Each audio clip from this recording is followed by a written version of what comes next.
So the title of the discourse this morning, 2 trillion and counting, refers to the 2 trillion galaxies and counting that scientists say are probably in our universe.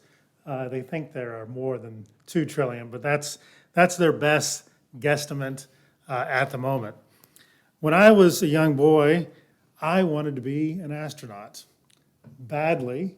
It was really the dream that I had. I had an uncle that was involved with Rockwell International, and Rockwell International built the space shuttle, and he was the PR person for the space shuttle. I got to see the space shuttle when it was being built out in California. I got to meet some astronauts when I was young. It was something I really aspired to do. And then I quickly grew past 6'1", which I think was the tallest you could be at the time to be an astronaut. And also my eyes were not 20/20 either, and that was back before it was just easy to fix your eyesight. So that dream was something I could not pursue. And then I decided maybe I'll be an astronomer, maybe I'll be an astrophysicist. And one of the first major gifts that I received when I had that dream of perhaps being an astronomer was a nice new telescope that my parents gave me for my birthday. And I remember a number of evenings being outside in the backyard trying to capture the moon in that relatively small telescope, sometimes frustrating to actually get it to where you could see it through the viewfinder and then catch it in the telescope. And I also remember a number of evenings where my dad and I would just simply sleep in the backyard on cots, open air, no tents, just looking into the sky, talking about the vastness and the wonder of the universe. And my dad remembers me asking some fairly interesting questions and responding to some of his questions in interesting ways. One time he asked me, "How big do you think the universe is?" And I think I was maybe 8 or 9 years old, and my answer was, "There is no end." And my dad said, "Well, why do you think that?" And I said, "Well, because if I could go to what people thought was the end and throw a rock out from that place, where would it go if there was an end?" And he goes, "Well, that's a very interesting answer." Perhaps you're right. We don't know. It was a mystery. It was a sense of awe that it brings. And the James Webb Telescope and the new images that came from it reminded me of this sense of awe and mystery and wonder that I had as a child. They released those images, by the way, on July 12th, which was my dad's 87th birthday, and he thought that was the best birthday gift that he could get, was having those images from that amazing telescope be published on his birthday. Well, when you look at the night sky, sometimes you might get a sense of wonder and awe that I had when I was a child, but sometimes people look at the night sky and it makes them realize, or they think about how puny and insignificant we are on the cosmic scale. That's one possible way of reacting to what we're learning about the universe and those amazing images from the James Webb Telescope. But on the other side, you might just as well say, I'm not puny or insignificant. I'm the result of 14 billion years of cosmic evolution. I am a thermodynamic miracle. I am the waking universe looking back at itself.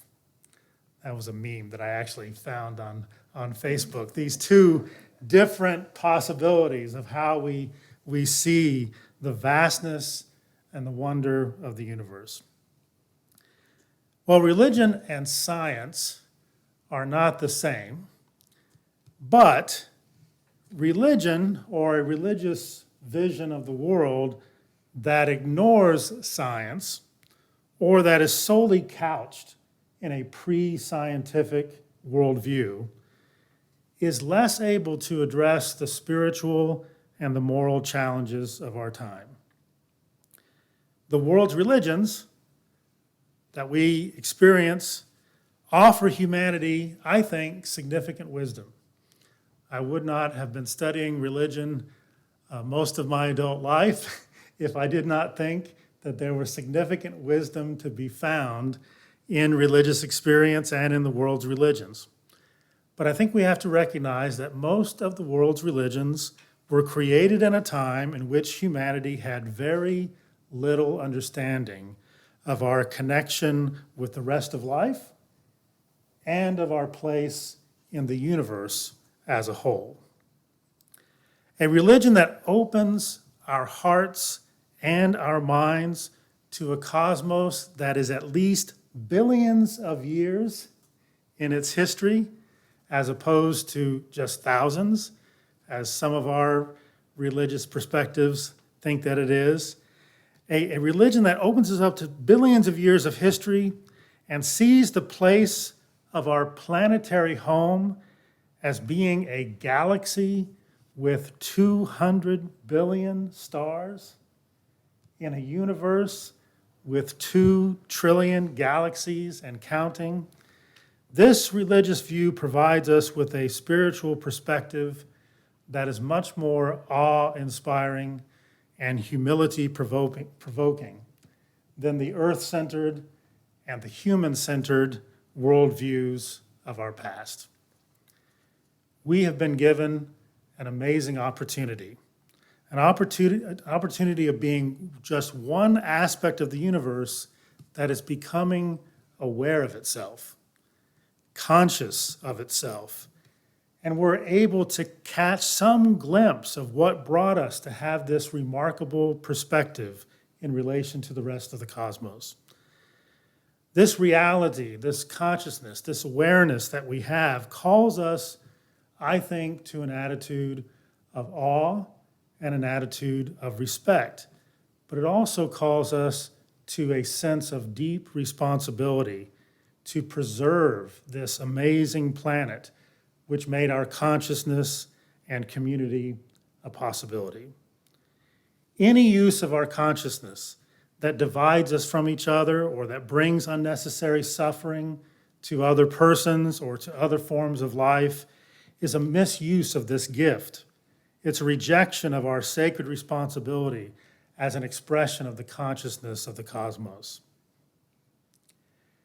We as humanity find ourselves in a very precarious position now, in which the evolution of our knowledge and our ability to adapt that has gotten us so far and has helped us to understand the world around us has also given us the ability to come to a situation where we have the ability to manipulate and also to destroy the very ecological community which makes our lives and our consciousness a possibility.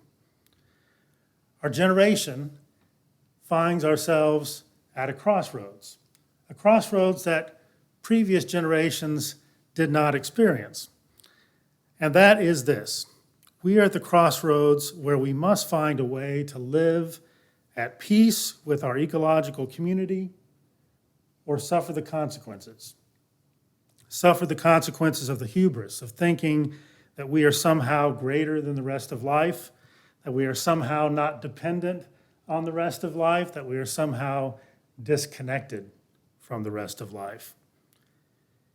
In a cosmos and a universe of 2 trillion galaxies and counting, one can imagine that there have been countless other civilizations of conscious life, many of which may have found the proper balance with their planet's ecosystems to live and even flourish sustainably and relatively peacefully for extremely long periods of time.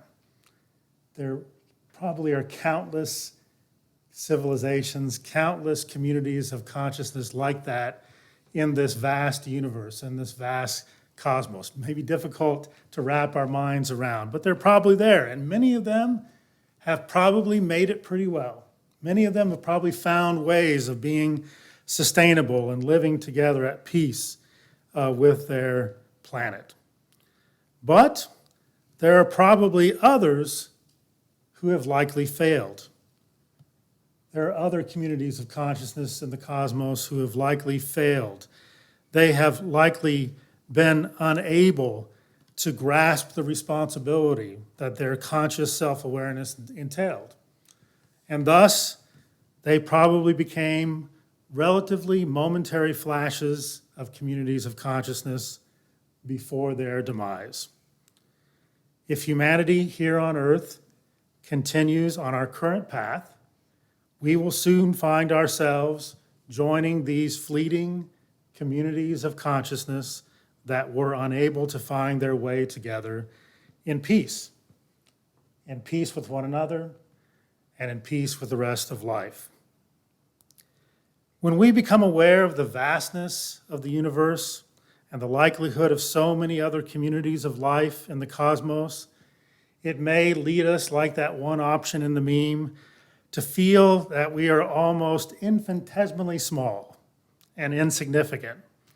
But it might just as well lead us to a sense of awe and wonder that we are the product of at least billions of years of cosmic evolution that have led us to this moment in which we are an expression of the cosmos becoming aware of itself, and in which we are experiencing lives of potentially deep and wondrous community. If we could just find ways of working together to express ourselves in love, to live together in community, to live together in peace, and to live with the rest of the community of life on Earth. Our religious aspirations ought to at least take into account the vastness of the cosmos and our scientific understanding of our place within it. Otherwise, our religious expressions run the risk of being too narrow, too small, as compared to the reality of the world in which we live, as compared to the reality of the universe in which we live. For example, think how narrow, think how small and inadequate the adherence to Christian nationalism is. If we were to truly see ourselves as expressions of consciousness of the entire cosmos with responsibility for caring for one another and of all life on Earth, how small and narrow and inadequate Christian nationalism would be that divides us from each other and diminishes our other human siblings who orient themselves to religion differently. That narrow, that small, that inadequate expression of Christian nationalism is a rejection of our sacred calling to love all persons and all life on Earth. And it also fails to see that our human community is just one part of this world. It's just one small part of a vast and awe-inspiring cosmos. A religious perspective that fails to see that the universe and our planet has existed for billions of years before us and will exist for billions of years after us is simply too narrow, too small to help us grasp the vast reality of the cosmos in which we live and move and have our being. Such a narrow and small religious perspective fails to give us a proper understanding of our place within the whole and of the nature of our responsibility as conscious, moral beings for the care of the world around us. Any religious perspective that expresses the hubris, the pride that the whole cosmos revolves solely around human history and that the world as we know it will end in a few years' time is simply not capable of connecting us with reality in a responsible way. One of the greatest failures of humankind has perhaps been our inability to recognize that our religious perspectives ought to evolve. Our religious perspectives ought to evolve and evolve with the changing knowledge, the changing experience that we have of the world and the cosmos. For the sake of the well-being of both our human community and our ecological community, of which we are all a part, we can no longer afford to be dividing ourselves and killing each other over differences in doctrines, in interpretations of doctrines, and interpretations of religious beliefs that we have inherited from a pre-scientific age. For such a time as this, we need a religious vision that is more broad, more inclusive, more aware of our place within the universe of 2 trillion galaxies and counting. For such a time as this, we need a religious vision that will inspire us to work together as one humanity, embracing all of our diversity and working together to address the challenges that threaten our life on this precious planet, this pale blue dot, which is our only home.